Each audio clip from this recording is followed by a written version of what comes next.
This is the story of Sidhu Moosewala, but not of the glittering life of a star singer, but of the day when Punjab lost its most powerful son to the sound of gunfire.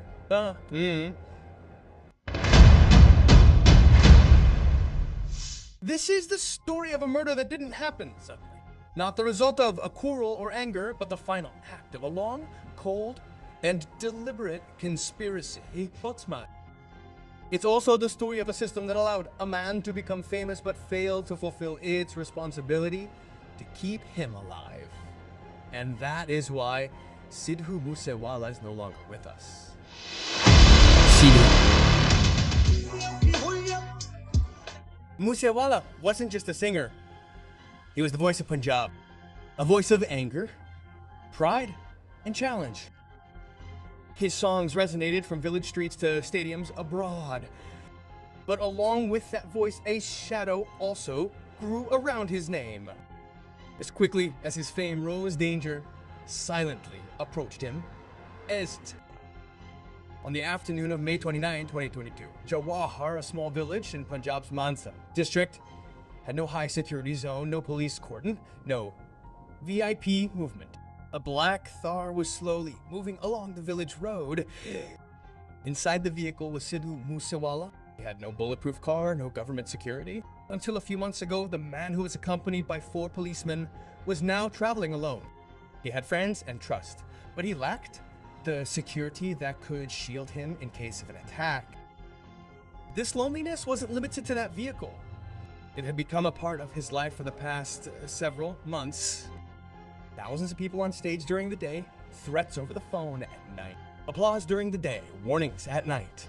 After entering politics, his circle of trust had expanded, but the circle of trust was shrinking.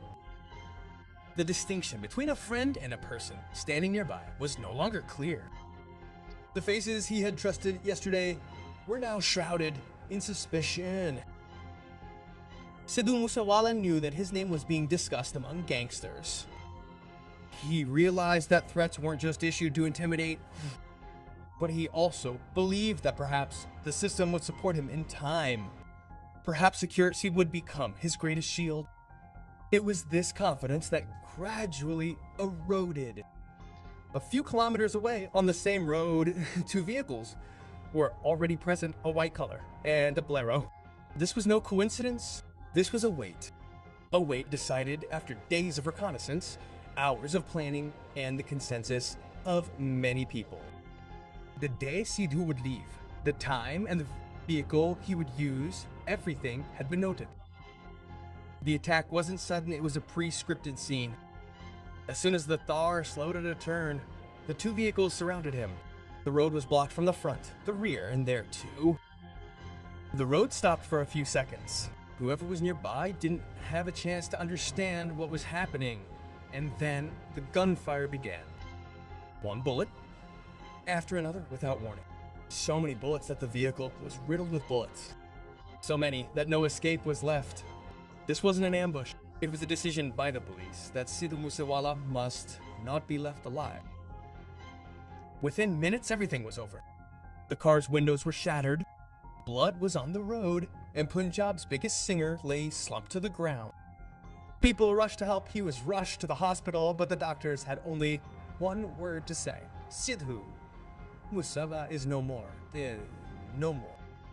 He was dead before reaching the hospital. The voice that millions had heard was silenced forever. The news spread like wildfire from social media to news channels, and there was only one name, Sidhu Moosewala. No one could believe this had happened in broad daylight in an open village. Numerous questions were raised. Everyone knew Sidhu Moosewala's life was in danger. So how did Sidhu escape without security? Why was security reduced when there were intelligence inputs about Sidhu? And most importantly, could Sidhu Moosewala have been saved alive? From here, the story ceases to be just a murder case. It becomes a story of systemic negligence, the silence of politics, and the world of crime, which was now making decisions without fear. An FIR was filed. The initial investigation revealed the number of bullets fired, the vehicles used, and the direction of the attackers. But with each answer, new questions arose. This murder wasn't the result of a single day's anger. It was months of reconnaissance, years of enmity, and the power that could order death even from across the border. The story was now going backwards to the names, the relationships, the decisions that together made this day possible. The story was now at a point where it wasn't just about who fired the shot, but about the reason for the shooting. And that's where the next chapter begins, as names, songs, and gangs collide. Indeed, just hours after the murder, the story took a new turn. A name suddenly appeared everywhere: Goldie Broad. A gangster based in Canada claimed responsibility for the murder through a social media post. There was no emotion in the post, no remorse. It was clearly stated that the murder was retaliatory. It was revenge for the deaths of Vicky Midukera and Gurlal Barat. In the world of gang warfare, such statements aren't just information. They're declarations that the score has been settled and the next move is decided. This is where the investigation takes a turn. The question arises, what was Sidhu Moosewala's relationship with these names? How did he become embroiled in this conflict? As the police and intelligence uncover the truth, it reveals that Sidhu's name had long been floating in the conversations of various gangs. Sometimes through his songs, sometimes through people around him, and sometimes through allegations that were never proven. But they remained in the air. This was the murky area where art, fame, and crime intersect. In August 2021, Vicky Midukera was murdered. He was considered very close to Lawrence Bishnoi, almost like family. His murder was not just the murder of an individual, but a direct challenge to the Lawrence gang. After this incident, gang warfare came to the fore, and talk of revenge arose. A list of names is compiled, and the needle of suspicion begins to fall on anyone perceived to have any connection or influence. During this period, Sidhu Moosewala's name rapidly emerges. Allegations are made that Sidhu's manager, Shaganpreet, was among those who sheltered and helped the shooters involved in the Vicky Midukera murder case escape. Goldie Broad and his network claimed that Sidhu played a key role in Shaganpreet's escape to Dubai. These allegations were not proven in court, but in the world of gang warfare, court orders are not awaited. Suspicion runs high, and when suspicion is combined with a gun, the consequences are often fatal. Meanwhile, Sidhu Moosewala's presence in the Punjabi music industry becomes more aggressive. His songs aren't just top-notch hits, they become statements. Songs like Bambiha Boli are seen as supporting the Bambiha gang, considered a major enemy of the Lawrence Bishnoi gang. The song becomes a hit and views increase. But at the same time, Sidhu's name rises further in the eyes of those who read every line as a message. It's also important to understand that in the world of gang warfare, the use of words is different from the ordinary world. There, even a song is considered a challenge. A single line, a warning, and even silence a crime. Sidhu considered this art and freedom of expression. For him, it was his life story, his identity. But those who held guns saw it as a direct message. This was the point where the boundaries between art and crime began to blur. Meanwhile, Sidhu Moosewala enters politics. He joins the Congress Party. He decides to contest elections. He changes platforms, but not the threat. After entering politics, the circle of his enemies widens further. Now, he's no longer a singer, but a public figure. Every statement, every post, and every meeting is monitored. Threats become commonplace, some over the phone, some through gestures, some through social media posts. Security agencies have information that Sidhu's name is on the gangster's head list.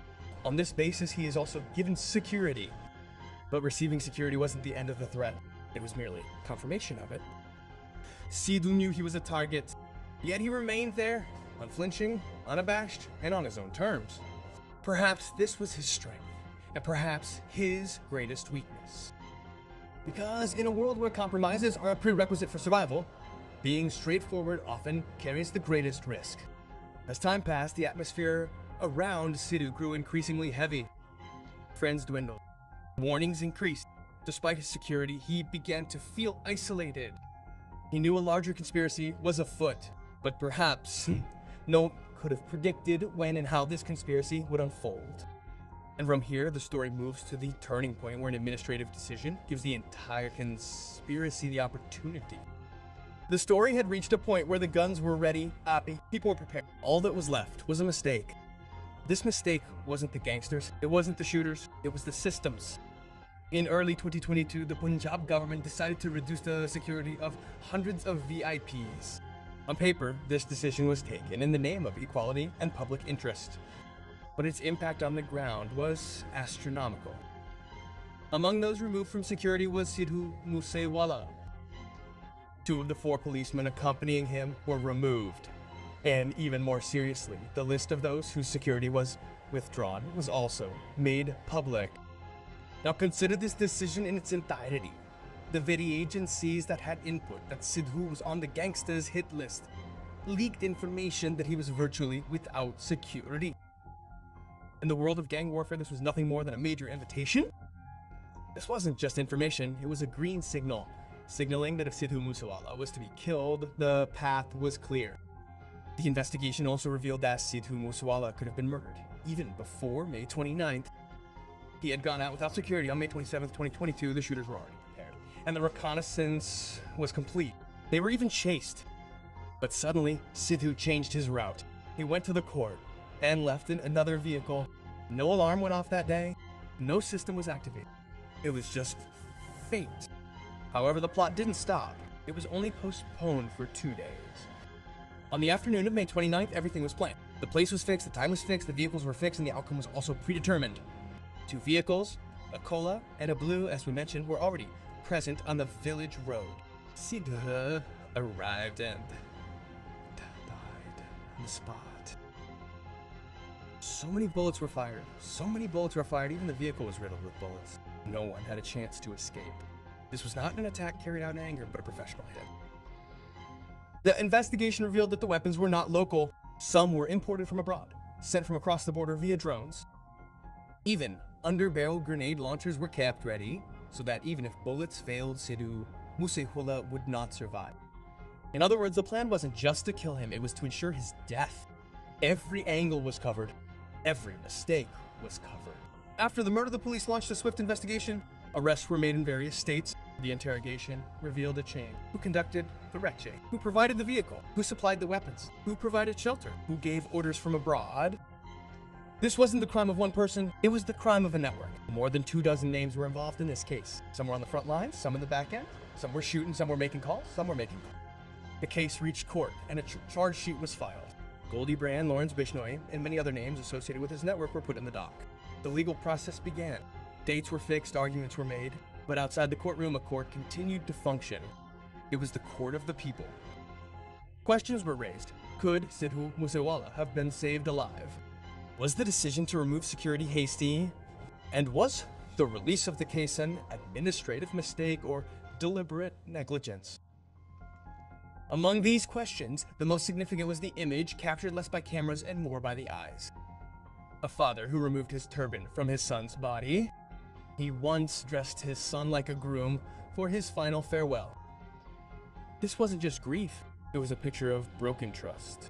A trust in the system that failed to materialize at the right time. Even after Sidhu Musewala's death, his voice hasn't been silenced. His songs continue to be released. His words live on. His presence is still felt because now he's no longer a singer. He's become a symbol of the price one pays in the politics of fame, outspokenness, and confrontation. Today, Sidhu Musewala poses a question. Is it safe to have a strong voice in this country? Does the system understand the impact of its decisions in time? And will the next time someone's life is in danger, security be on the ground, not just on paper? This is Sidhu Musewala's story, and it's important so that the next time a voice is raised, the system wakes up before silencing it. If you enjoyed the story, please join CrimeBook. Strengthen this relationship. If you have any other stories, please let us know. We will continue to bring you stories. Jai Hind, Jai Bharat. Namaskar.